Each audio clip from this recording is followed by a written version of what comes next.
and today I will show you how to cook baked salmon in our electric skillet of Salad Master. Here's our ingredients. We have salmon, we have spinach, lemon, spinach dip, butter, black pepper, garlic powder, and last is the salt.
So now we need to set our temperature into 350 and we have to wait when the beef bug will click, then that's the time we can put our time in just 15 minutes.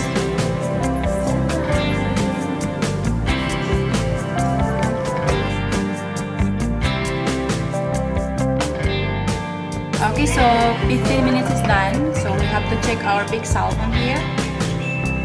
Here you go, guys. Baked salmon in just 15 minutes. So now we can taste the